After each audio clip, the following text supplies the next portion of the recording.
Hello friends, welcome to my channel. అందరూ ఎలాగున్నారండి? అందరూ బాగా ఉన్నారు అనుకుంటున్నాను. ఈరోజు మీ అందరికీ నా స్టైల్లో నేను గోంగూర కోడిగుడ్డు ములంకాడ కర్రీ అనేది ఎలా వండుతానో మీ అందరికీ చూపిస్తున్నానండి. ఈ కర్రీ వేడివేడి అన్నంలోకి కానీ, రొట్టెల్లోకి కానీ, అలాగే ఇడ్లీలోకి కానీ, దోశలోకి కానీ అందరికీ బాగుంటుందండి. ఒకసారి ట్రై చేయండి. నేను చెప్పే ప్రాసెస్లో సింపుల్ ప్రాసెస్లో ట్రై చేసి చూడండి. నచ్చినట్టయితే లైక్ చేయండి, సబ్స్క్రైబ్ చేయడం మర్చిపోకండి, అలాగే కామెంట్ కూడా చేయండి. టేస్ట్ మాత్రం సూపర్గా వచ్చింది. ఒకసారి ట్రై చేయండి. Please like and subscribe my channel. ఇప్పుడు ప్రాసెస్లోకి వెళ్ళిపోదామండి. నేను గుడ్డు గోంగూర ములంకాడ కర్రీ అనేది వండుతున్నాను కదా. ఆల్రెడీ నేను గోంగూర అనేది ఎలా నిల్వ చేసుకుంటున్నానో మీ అందరికీ నా వీడియోలో చూస్తే తెలిసిపోతుందండి. అలాగే ఉంచుకునేదే ఇప్పుడు నేను కర్రీ అనేది వండుతున్నాను. ఫస్ట్ ఒక కళాయిలో ఆయిల్ అనేది వేసుకున్నానండి. నాన్ వెజ్ కాబట్టి కొంచెం ఆయిల్ అనేది ఎక్కువే పడుతుంది. ఎక్కువ వేయడం వల్ల అనేది నీసు వాసన అనేది రాదు కూర అనేది. ఆ తర్వాత ఉల్లిపాయలు పచ్చిమిరపకాయలు గుడ్లు వేగించేసుకున్న తర్వాతే ఉల్లిపాయలు పచ్చిమిరపకాయలు వేసుకొని, అలాగే కొంచెం ములంకాయలు కూడా వేసుకున్నానండి. అవి కూడా ఒక 5 మినిట్స్ వేగిన తర్వాత అందులో కొంచెం అల్లం వెల్లుల్లి పేస్ట్ అనేది వేసుకున్నాను.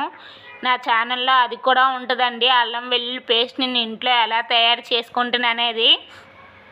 ఆ వేగిన తర్వాత కొంచెం పసుపు, కొంచెం ధనియాల పొడి, కొంచెం జీలకర్ర పొడి, అలాగే కొంచెం కారం వేసుకున్నానండి. అదే రుచికి తగ్గట్టు కారం, ఉప్పు కూడా వేసేసుకున్నాను నేను. ఇలాగ ఉప్పు వేసుకోవడం వల్ల అనేది ములంకాడలు కూడా బేగా ఉడకడానికి అవకాశం అనేది చాలా ఎక్కువగా ఉంటుందండి. అవి ఒక 5 మినిట్స్ వేగిన తర్వాత నేను ఇక్కడ టమాటా అనేది మిక్సీలో ఆడుకున్నా పర్వాలేదు, నేను చేతితో మెత్తగా పిసుకున్నానండి. పిసికిన తర్వాత ఇప్పుడు మీ ఇందులో ఉప్పు అవన్నీ రుచికి తగ్గట్టుగా చూసుకొని, చాలకపోతే ఇప్పుడు వేసుకోవచ్చండి. నేను చూసుకున్నాను, నాకు అన్నీ కరెక్ట్గా సరిపోయాయి.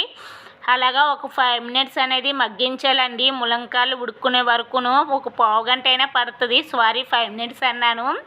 ములంకాయలు ఉడికిన తర్వాత నేను ఆల్రెడీ గుడ్లకి అనేవి ఘాట్లు పెట్టేసుకున్నానండి. మీరు ఘాట్లు పెట్టుకోవడం వల్ల గుడ్లు అనేవి రసం అనేది గుడ్లోకి వెళ్ళి గుడ్లు ఇంకా టేస్టీగా అవుతాయి. చూసారు కదా, గుడ్లు మనకి ఘాట్లు మీకు కనిపిస్తున్నాయో లేదో చూడండి. క్లియర్గా చూస్తే కనిపిస్తాయి. అలాగా మీకు గ్రేవీ క్వాంటిటీ బట్టి అనేది వేసుకోవాలండి. నాకు గ్రేవీ క్వాంటిటీ కొంచెం ఎక్కువ కావాలని ఇలాగా నేను గోంగూర అనేది వేసుకున్నానండి. నేను కొంచెం తక్కువగా వేసుకున్నాను, ఎందుకంటే నేను వేసిన గోంగూరలో పుల్ల అనేది చాలా ఎక్కువగా ఉన్నది. మీకు కనిపిస్తుందో లేదో కానీ గోంగూర అనేది చూడండి కనిపిస్తుంది గ్రేవీలోని. చూసారు కదా, గోంగూర ములంకాడ కర్రీ అనేది అంతేనండి. అది గోంగూర వేసుకున్న తర్వాత మరి కొంచెం సేపు ఉడకనివ్వాలి. మరో 10 మినిట్స్ అయినా ఉడికించిన తర్వాత పైన కొంచెం గరం మసాలా అనేది వేసుకోవాలండి. నేను వేయడం అనేది మీకు చూపించలేదు. ఇక్కడ గరం మసాలా అనేది వేసుకోవాలి. వేసుకొని స్టవ్ అనేది ఆపేయాలండి. ఇప్పుడు ఇది వేడివేడి అన్నంలో తింటే చాలా టేస్టీగా ఉన్నదండి. నేను ట్రై చేసి మీ అందరికీ చెప్పాను, చాలా టేస్టీగా వచ్చింది. మా పిల్లల నుంచి మా వారి వరకు అందరూ చాలా బాగా ఇష్టపడి తిన్నారండి. మీకు నచ్చినట్టయితే ప్లీజ్ లైక్ చేయండి, సపోర్ట్ చేయండి, ప్లీజ్ సబ్స్క్రైబ్ చేసుకోండి. బాయ్ బాయ్ అండి. కీప్ వాచింగ్ మోర్ వీడియోస్ కోసం నా ఛానల్ని